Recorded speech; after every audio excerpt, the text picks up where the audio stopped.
चलो ना, मुझे भूख लगी है, खाने को मिलेगा कुछ। देखो, सब बाहर आग सेक रहे हैं। इतनी सर्दी में हमको घर के अंदर रखे हुआ। बाहर चलो, हम भी आग सेकें।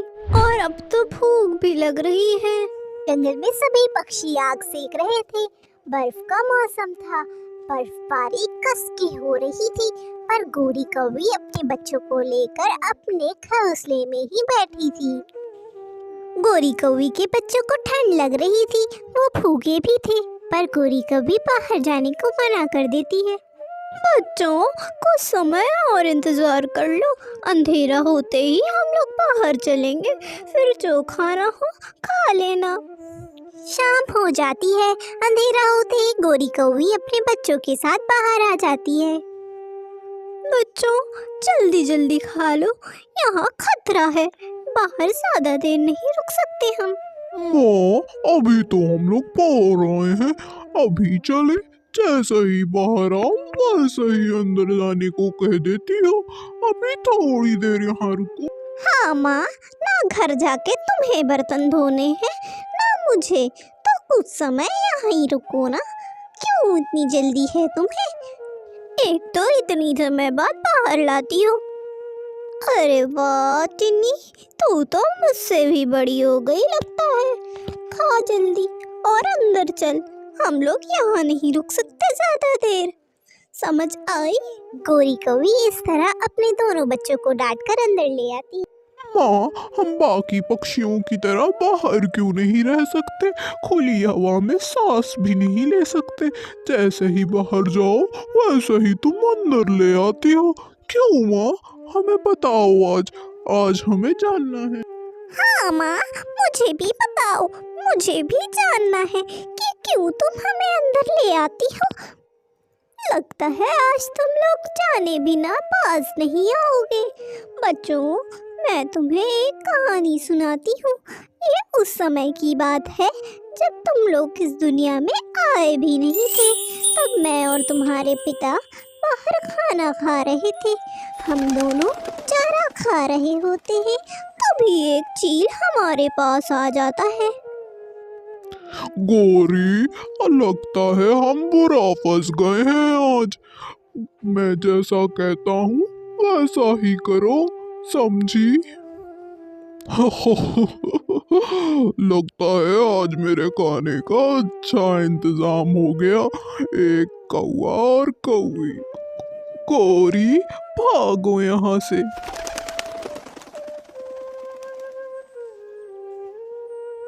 मुझसे बचकर कहाँ जाओगे कौवा? मैं तुम्हें पकड़ ही लूंगा। चलो, थोड़ी मेहनत कर लेते हैं खाने से पहले। फिर वो चील मेरे और तुम्हारे पिताजी के पीछे पड़ गया। मैं और तुम्हारे पिता घर की ओर आ गए। पति जी, आपने दरवाजा क्यों बंद कर दिया है? पति जी, दरवाजा खोलिए। पति जी, मैं ऐसे तुम्हारे पिता को आवाज दे रही थी। अरे, मुझे अपने बच्चों और तुम्हारे लिए उस चील को अपने आप को सौंपना होगा। मैं जा रहा हूँ। तुम्हारे पिता को उस चील ने खा लिया और मैं रोती रह गई। कुछ समय बाद जब मेरे रोने की आवाज बाहर तक जा रही थी, तब वहाँ से मीनू मौसी गुजर रही थी और उन्होंने मेरे रोने की आवाज सुनकर मेरे घर के पास आई और घोंसले का दरवाजा खोला। अरे, ये खून किसका है और ये गोरी इतना चिल्ला चिल्ला कर क्यों रो रही है? मीनू मौसी को मैंने सब बता दिया और उन्हें मेरी हालत पर बहुत तरस आया। मीनू मौसी ने सब गौर से सुना। किस तरह तुम्हारे पिता और मेरे पीछे एक चील पड़ गई और तुम्हारे पिता की जान चली गई। तब मीनू मौसी ने ही मुझे संभाला था। गोरी, अब होने को कौन टाल सकता है? जो हुआ उसे भूलकर आगे बढ़ जा। तेरे अंडे भी अब इस दुनिया में आने वाले हैं। उनके लिए अपने आप को संभाल, और मैं तेरा ख्याल रखने के लिए हूँ ना। तब से लेकर जब तक मेरे अंडे नहीं हो गए, मीनू मौसी ने ही मेरा ख्याल रखा। गोरी, तू यहीं रुक, मैं जाकर तेरे लिए कुछ चारा लेकर आती हूँ।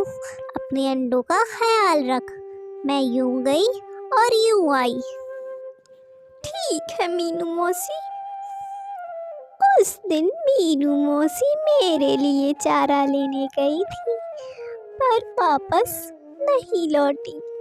कुछ दिनों बाद मुझे ये खबर मिली कि मीनू मौसी को उसी चील ने खा लिया है और उनका भी देहांत हो गया है। वो भी इस दुनिया से चल बसी। इसीलिए बच्चों, मैं अब तुम्हें नहीं खोना चाहती। मैं तुम्हें इसीलिए बाहर नहीं जाने देती। देख चिंगी, माँ ने कितनी अच्छी कहानी सुनाई है, और ये हमें इसीलिए कह रही है ताकि हम घर से बाहर ना जाएं। जग्गू गोरी की बात को मजाक समझकर हवा में उड़ा देता है और उसकी बातों पर भरोसा नहीं करता। रात होते ही जग्गू कौआ के दिमाग में एक ख्याल आता है। जग्गू रात में घर से निकल आता है। अरे वाह, ताजा हवा, खुला आसमान, आजादी की जिंदगी कितनी अच्छी होती है।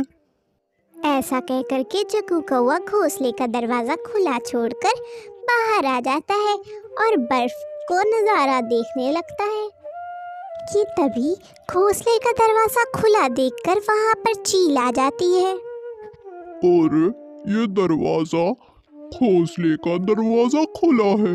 आज तो अच्छा इंतजाम हो गया खाने का। चलो पेट पूजा करते हैं। जग्गू कौआ के पास रानी चिड़िया आती है। बच्चे, कौन हो तुम? और तुम यहाँ इतनी रात में अकेले क्या कर रहे हो? बाहर इतनी रात में रहना ठीक नहीं है। तुम घर जाओ, तुम्हारी माँ किधर है? मैं जग्गू हूँ, मेरी माँ गोरी है। जग्गू ने इतना बताया ही था कि घोंसले से चिल्लाने की आवाज आती है। अरे, ये तो मेरी माँ की चीख है। ऐसा कहते ही जग्गू और रानी चिड़िया दोनों ही घोंसले की तरफ भागते हैं, पर तब तक बहुत देर हो चुकी थी। माँ, माँ, मेरी गलती की वजह से मेरी माँ मर गई। मुझे माफ कर दो माँ, मेरी वजह से तुम मर गई। उस चील ने तुम्हें खा लिया। मुझे क्या करूँगा अब मैं अकेला रह के क्या करूँगा, कहाँ जाऊँगा? जग्गू, तुम ऐसा क्यों कह रहे हो कि तुम्हारी गलती की वजह से तुम्हारी माँ मर गई? बेटा, यही होना लिखा था और ये हो गया। तुम परेशान मत हो। मेरी वजह से हुआ है ये। अब मैं कहाँ जाऊँगा? मेरा इस दुनिया में कोई नहीं है। मैं क्या करूँ? मुझे भी मार दो। मैं क्या करूँगा रह करके? मेरी माँ मर गई, अब मैं क्या करूँ? जग्गू, तुम परेशान मत हो। तुम मेरे साथ चलो, मैं तुम्हें बिल्कुल अपने बेटे की तरह पालूंगी। रानी चिड़िया जग्गू को अपने साथ अपने घोंसले ले आती है। रानी चिड़िया जग्गू को खूब प्यार करती है, उसको पालती पोसती है। वो बिल्कुल जग्गू को अपने बेटे की तरह पाल रही थी। जग्गू कौआ अब बड़ा हो गया था। वो एक रोज बगीचे में बैठा हुआ था कि तभी उसके पास चील आती है। अच्छा हुआ आज मेरा नाश्ता आसानी से मिल गया। तभी वहाँ पर रानी चिड़िया आ जाती। दूर हटो, ये मेरा बेटा है। अगर इसे खरोच भी आई तो मैं तुम्हें छोड़ूंगी नहीं। मैं इस जंगल की रानी हूँ। तो मुझे माफ कर दीजिए रानी, मुझे माफ कर दीजिए। चील वहाँ से भाग जाती है। रानी चिड़िया का इतना डर देखकर जग्गू बहुत खुश होता है और वो मन ही मन में बहुत कुछ सोचने लगता है। मेरी माँ का कितना डर है इस जंगल में। अगर माँ के जगह मैं इस जंगल का राजा बन जाऊं तो सब मुझसे डरेंगे। तभी वहाँ पर उल्लू आ जाता है। जग्गू, तुम एक ही शर्त पर राजा बन सकते हो, जब तुम्हारी माँ मरेगी। अपनी माँ को मार दो और राजा बन जाओ। ये जहरीला फल उसे खिला देना और वो मर जाएगी, और फिर जंगल का राजा तू बन जाएगा। जग्गू कौवा वो फल अपनी माँ को दे देता है।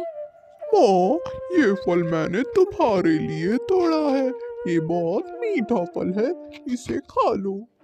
ठीक है जग्गू बेटा, तू इतने प्यार से लाया है, मैं तो जरूर खाऊंगी। रानी चिड़िया वो फल खा लेती है और कुछ समय बाद ही वो मर जाती है।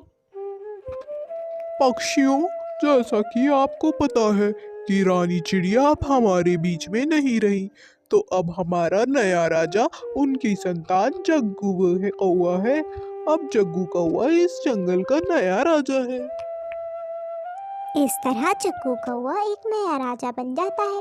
कुछ दिन बीतते ही उल्लू एक चील को लेकर जग्गू की गुफा में आ जाता है। कैसे हो जग्गू? मैं ठीक हूँ। उल्लू, तुम यहाँ क्यों आए हो? क्या काम है? और इस चील को क्यों लेकर आए हो? हम तुझे मारने आए हैं। अब तुझे मारकर मैं इस जंगल का राजा बन जाऊंगा। पर तभी वहाँ पर रानी चिड़िया की आत्मा प्रकट होती है। खबरदार, अगर किसी ने मेरे बेटे को हाथ भी लगाया तो मैं तुम लोगों को टुकड़े टुकड़े कर दूंगी। रानी चिड़िया की आत्मा को देखकर चील और उल्लू दोनों फुर हो गए।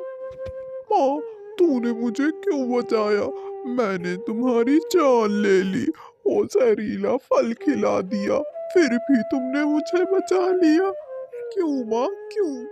जग्गू बेटा, उस दिन मैंने तुम्हें सुन लिया था जब तुमने उल्लू से वो जहरीला फल लिया था, पर मैंने वो फल फिर भी खा लिया क्योंकि मैंने तुझे सच में अपने दिल से बेटा माना था।